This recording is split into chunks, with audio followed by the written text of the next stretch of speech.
As you know, everything that happened last weekend, we finally went into control in the running of the club. It's been a hard effort, especially by our negotiators and people on the campaign board, trying to get things sorted out. We had to keep a lot of things confidential until things were sorted out and we can make an announcement. Tonight we're going to go through with you what we gave to the press conference. I'll just hand you over, Paul. We'll go through the presentation, which you'll see up on the screen to our left. Thanks very much. Graham said, I'm a mentor this week. There's also a level of confidentiality that still exists.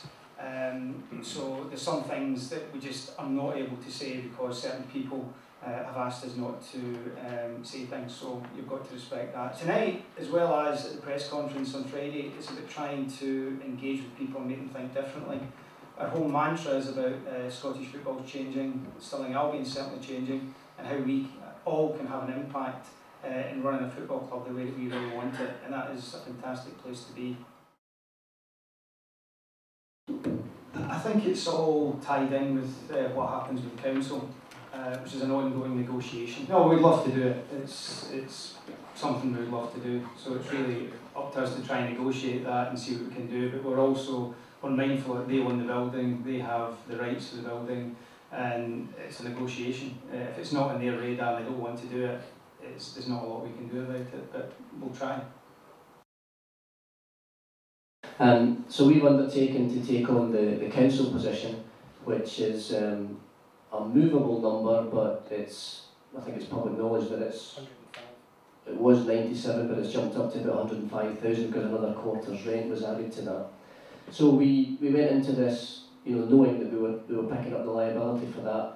As Paul's probably explained before, we hope to completely restructure the lease arrangement with the council, and we're in open and positive discussions with them about a number of ways of doing that, David, and we would hope to have that overall figure reduced considerably and restructured in our favour. So that's the main debt that we, if you like, took on. In terms of the financing of the purchase price, it was a combination of the accrued capital which the trust had raised through its campaign since last May, and that was supplemented up to the purchase price by private equity investment by a range of individual investors.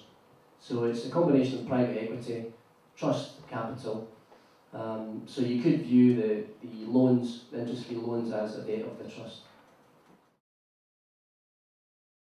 Trust members have no liability. The management team have no liability. It's the executive board that have a liability. And the way we've structured it is that the executive is part of the trust. The constitution is written in such a way as you're entitled to employ people as an executive. However, the business plan is there to make sure that we don't get into this difficulty. Now, we haven't sat down and agreed we'll have meetings every second week or whatever, but they'll have a business plan to work to. There'll be regular meetings, and if we ever get to the point where we are in serious doubt about our ability, we'll have to think again, but we're nowhere near that. We have a talented team here. The legal advice we were given was that all existing contracts, we were not to inherit any of them, and that included directorships and other honorary positions such as company secretary. So in terms of the offer, we were given advice to request the resignation of people in those positions. Marlon has been asked to work with us in the management period, so which could potentially be 4 to 6 weeks. Roles in the new organisation are completely different. There is essentially a different set of roles. The club, if we hadn't stepped in and got to that solution, the club was going. There's no doubt about it, the club was in liquidation. In some respects, because Marlon was part of that other solution, as part of Peter's equity and things like that, she's been looked after a lot better than what would have happened if she'd gone into liquidation. As far as my own position is concerned, as part of the executive team, I offered my services to continue for as long as you want me, rave on, and bought my beer bond, so I went to Firhill this year, and hopefully I can continue to kind of drive the kind of commercial and strategic stuff. The campaign team and the exec team were all happy to accept me in a role there where I would work part-time but would be based there full-time and act as a consultant and continue hopefully the good work that I've started. How long that will last for is kind of up to the Stirling Albion fans and things. The pitch did give us cause for concern. We had a look at it and we knew that the deal was getting very, very close, Michael, and we were seriously concerned about it. So prior to the deal being concluded, and I really do stress this was a major, major concern for us because we were potentially facing a pitch which would not be fit for purpose for fixtures. Kevin Brunton gave us his professional opinion that if we got sufficient water onto the pitch, he would be able to carry out his normal summer pre-season maintenance programme. I don't know if you've had a look at it this week, but with water having fell on it last week, and we got the fire brigade to help us out with several lashings of water as well, and it's looking an awful lot better. Kevin has given us his professional assurance that the pitch will be fit for purpose for the new season. The second question I think you asked was, are we going to work with the youth system? And I can give a categoric yes to that. We have asked Stuart Taylor to take up the position of Head of Youth Development and Future Talent. I think we have got a fantastic youth operation relative to other clubs. I think it's exceptional for what Stuart and his guys have done. I've also spoken to Stuart about the integration of Young Reds with that programme, because it's always been my own personal dream as somebody who headed up Young Reds to see a player pathway from age 5 all the way through potentially to the pro team. So we started talking about how we're going to do that. We've already started discussions, John, on all aspects of the catering, be it the service offering, right the way through to the matchday hospitality side of it. So it is top of our agenda. We cannot achieve our commercial plans based on existing diet, if that's the right phrase. One of the things I'm looking at, again, is I'm a great believer that Stirling's in a unique position. You know, you're right, Aaron, Rayfap territory, you know it all, you know, Bannockburn, Wallace Monument.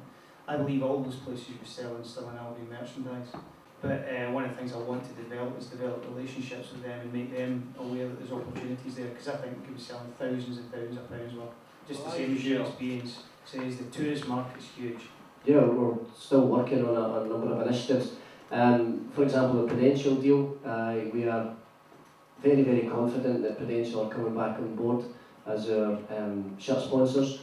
Discussions are going really, really well with them. They're really excited about the whole community platform aspect and want to get involved with us. We've got 3 or 4 that are at presentation stage. There's 2 in particular who pledged that they would help us, and we're hopeful that they'll step forward now. We're mattering around all the doors and all the bigger companies in Stirling, which we'll be doing in the next week.